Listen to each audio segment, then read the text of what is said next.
बच्चों, इस वीडियो में हम कक्षा 8 की जो गणित की कार्य पुस्तिका है उसका कार्यपत्रक 35 हल कर रहे हैं। इससे पहले और बाद के सभी कार्यपत्रक अपलोड कर दिए, जिसका लिंक इस वीडियो को डिस्क्रिप्शन में आप वहां से देखें। देखिए, इसमें क्वेश्चन नंबर 1, संख्याओं के पैटर्न को पहचान कर रिक्त स्थानों की पूर्ति कीजिए। रिक्त स्थान की पूर्ति करनी है। तो पहला देखिए 1 गुणा 9, 1 गुणा 9, इसमें +2 किया। फिर इसके बाद में आगे क्या कह रहा है, आगे इसके बाद में लिख रहा है 12 गुणा 9, यानी यहाँ 1 के बाद में 2 लगाया, 12 गुणा 9। फिर यहाँ 2 के बाद में 3 4 ऐसे लग रहा है, तो 4, यहाँ 5, यहाँ 6 और यहाँ 7 हो जाएगा। यहाँ 1, फिर 1 के बाद में 1 और 2, फिर 1 2 3, फिर 1 2 3 और 4, फिर 1 2 3 4 और 5, फिर 1 2 3 4 5 और 6, इस प्रकार से होगा। और फिर इनको 9 9 से गुणा करना है। गुणा करोगे तो ये देखो इस प्रकार का पैटर्न आएगा। पहले 2 11 आएगा भाई, 2 1 1 2 बार आएगा, फिर 1 1 3 बार आएगा, 1 1 4 बार आएगा, 1 1 5 बार आएगा। यहाँ पे जो 6 वाले का ये गलत है, ये लास्ट वाला काट देना। इनका सही कैलकुलेशन करके देखो तो ये 5 ही आएगा। 2 3 4 5 और यहाँ 6 1 आ जाएंगे, फिर यहाँ 7 1 आ जाएंगे। इनको गुणा करके और इसमें ये योग करके देखोगे तो यही उत्तर आ रहा है। तो इस प्रकार इसको पैटर्न को कंप्लीट करना है। अब इसका सेकंड है, इसमें देखना है इस पैटर्न को, इसको भी कंप्लीट करना है इसको। तो देखिए इसमें क्या लिख रहा है, 2 और 4 इनको जोड़ के यहाँ पे 6 लिखा है।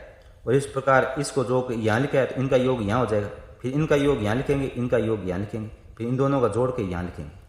इस प्रकार इसमें क्या लिखा है देखो, इन दोनों का गुणा करके यहाँ लिखा है, फिर इन दोनों का गुणा करके यहाँ लिखा है, तो फिर इन दोनों का गुणा करके यहाँ लिखना है, फिर इन दोनों का गुणा करके यहाँ, फिर इन दोनों का गुणा करके यहाँ, फिर इन दोनों का गुणा करके यहाँ पे लिखना है।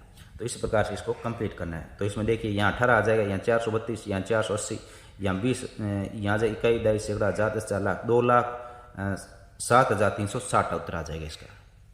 इस प्रकार से इनको हल करना है। इसके बाद में क्वेश्चन नंबर 2, इसमें क्या करना है, खाली स्थानों में पैटर्न देखकर सही संख्या भरनी है। जो खाली स्थान दिए गए इसमें पैटर्न देखकर सही संख्या भरनी है। तो इसमें पहले में देखिए ये दे रखा है यहाँ पे पैटर्न, ये तो कंप्लीट कर रखा है। इसमें क्या करना है, इसमें देखो इन दोनों का योग यहाँ लिख रखा है, और फिर इन दोनों का योग यहाँ लिख रखा है, फिर इनका योग यहाँ लिख रखा है। इस बार अपने को इसमें क्या करना है, इन दोनों का योग यहाँ लिखना है, फिर इन दोनों का योग यहाँ लिखना है, और फिर इन दोनों का योग इन जोड़ के यहाँ पे लिखना है। इस प्रकार इसमें लास्ट वाले में क्या करना है, तो लास्ट वाले में देखो इसमें यहाँ पे और यहाँ पे दे रखा है। तो अपने को क्या करना है, 50 और यहाँ पे कुछ ऐसा लिखना है भाई, इन दोनों का योग क्या 89 आना चाहिए। तो यहाँ पे 50 लिख दिया, यहाँ पे 39 लिख दिया, तो इनका योग कितना आ जाएगा, 89 आएगा। फिर इन दोनों का योग यहाँ लिखना है, तो इन दोनों का योग कितना हो जाएगा, 100 हो जाएगा, ये यहाँ पे लिखा। और इन दोनों का योग कितना हो जाएगा 89, तो ये 89 यहाँ पे लिखेंगे। यहाँ पे जो संख्या है 50 और 39 लिखी हमने, तो इस जगह आप दूसरी भी संख्या लिख सकते हो जिनका दोनों का योग क्या होना चाहिए, 89 होना चाहिए, 89 होना चाहिए। कोई भी 2 संख्या अलग लिख सकते हो जिन दोनों का योग 89 होना चाहिए। फिर इनका और इसकी यहाँ जो संख्या है इनका योग यहाँ लिखोगे तो ये अलग भी आ सकता है। तो ये ध्यान रखना है, इन दोनों का योग जो 89 होना चाहिए, फिर यहाँ जो संख्या जो आपने लिखी है इनका योग, तो ये अलग अलग भी हो सकता है। तो इससे कोई घबराने वाली बात नहीं है, अगर आप अलग लिखोगे तो भी वही उत्तर आएगा, लेकिन इन दोनों का योग 89 होना चाहिए।